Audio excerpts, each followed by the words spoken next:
What is the truth? You see, Pontius Pilate asked this question in John 18:38. Things are getting dicey. He has to make a decision. And he turns around, throws his hands up and says, well, what is the truth? You find politicians, when they're put back against the wall, they like to try to all of a sudden redefine words, what is mean, and so on and so forth. When it really gets dicey for a politician, they're all of a sudden into redefining words and trying not to understand the question and just do some smoke and mirror routine to get out of the responsibility. I think if you follow what Pontius Pilate had to do, since he later on says, I washed my hands of the whole sordid affair, the whole issue there, he did know what the truth was. He was sending an innocent man to die. But Ridiot, you've asked the question, what is truth? And you came up with a little quick analogy about the earth revolving around the sun. And you're saying that back in the day when we thought that collectively as a people, that was the truth. Well, I got to clarify that never was the truth. That was an error. That was a scientific error or a conclusion that we had or bad thinking or whatever it was. It never was the truth. Collectively, no matter how many people think of an idea together, I mean, there was a time when everybody thought the earth was flat, for example, and it never was flat, no matter how many people thought of it. Popularity in the wrong idea does not make it the truth. Truth exists apart from us. It is separate from us. It just exists. It can be discovered. You mentioned about coming to discovery and pursuit of it and so on and so forth. That can be done. But over the course of time, in our postmodern mindset, which is relativism on steroids, we have concluded that truth can be owned. Like my truth is my truth and your truth is your truth. Truth can't be owned. It exists apart from us, and it's just the way it is. It's something to discover.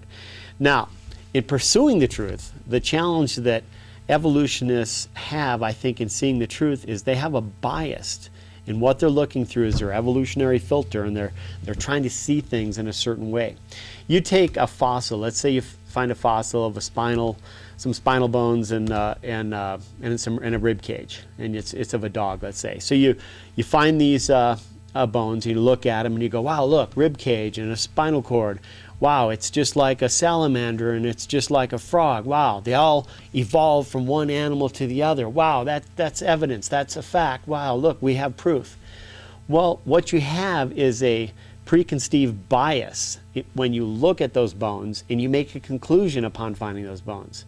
And that's not being very honest or fair with what you actually have. All you have is some fossils. You just have some bones. You don't have really any more evidence.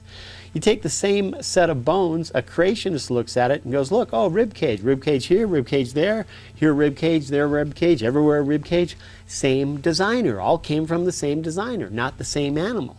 So a different conclusion. But neither the creationists nor the evolutionists really have a fact. They have a story, and they're telling a story, and they're using bones to support their story or their theory, and they have a conclusion. Zero facts.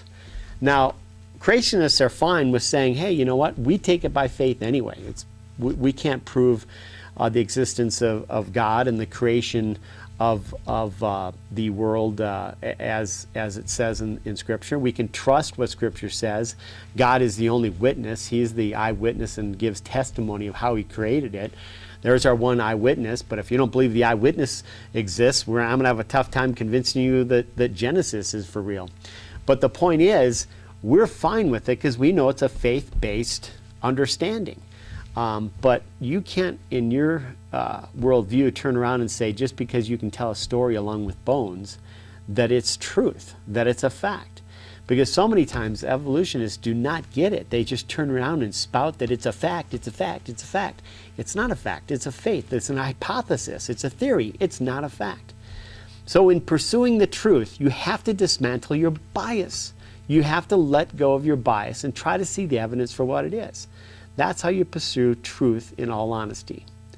And I would just suggest that you get back to the groundwork of pursuing truth for truth's sake, and not try to look to find something, to see something that's not there.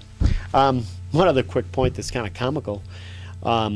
I I always look at Mount St. Helens and the explosion there as one of the real big nails in the evolutionary coffin, because life came back so rapidly after that, and it just blew all the time scales for all the evolutionary clockwork and stuff, for all the time scales that they'd set up. Life returned very rapidly, and they blew them away. And as a matter of fact, I know of a biologist, Dr. Oh, don't do this to me, brain. Natalie, what's the biologist down in Mount Hermon? He was one of the biologists on Mount St. Helens, and he, over the course of time, concluded that evolution was way off base. He witnessed it firsthand. But anyway, 1980 comes around. We see a lot of evolutionists struggle because of this evidence, and because they see that they have a model, and all of a sudden it's just not matching their theories and hypotheses. So you're seeing a lot of creation science really gain ground in the evolutionary world. But then along came postmodernism, where basically truth can be fractured, and you can own truth and I can own truth, and we don't really want big stories to explain anything anymore. So both the big story of evolution explaining the origins of man, and for that matter the Judeo-Christian Bible, both big stories are being thrown out as not plausible, and most of the modern world has become postmodern, and they are partaking in relativism on steroids. They're believing little fragments of truth, or little strings of truth, and it's okay for these things to contradict. So when you're really trying to reason with a postmodern person, they don't need a big story to explain everything. They're fine with fragmented little bits of truth that can contradict each other. They're fine with the contradiction. That drives me nuts. You can't have contradictions in your worldview. But for the postmodern mindset, people are fine with it. They don't even get rattled that their worldview contradicts itself and clashes and has war with itself. It's illogical, but they don't lose sleep over it. That would drive me nuts. So, like, the ironic, funny thing is the fact that both evolutionists and Judeo-Christians are both dinosaurs. We both are struggling to get the mass people in the middle to decide either one way or the other. But like I say, the postmodern mind, they don't like big stories anymore. They like little stories, and so that's really funny. I believe atheists, you guys are at about 3+ million people. Christians seem to be shrinking because they're throwing our big story out the window. And here we sit and polaring other ends of the whole conversation, and the mass populace in the middle doesn't want anything to do with either one of us. So there we have it. Ironic comedy that I find. But thanks for letting me share. Gotta go.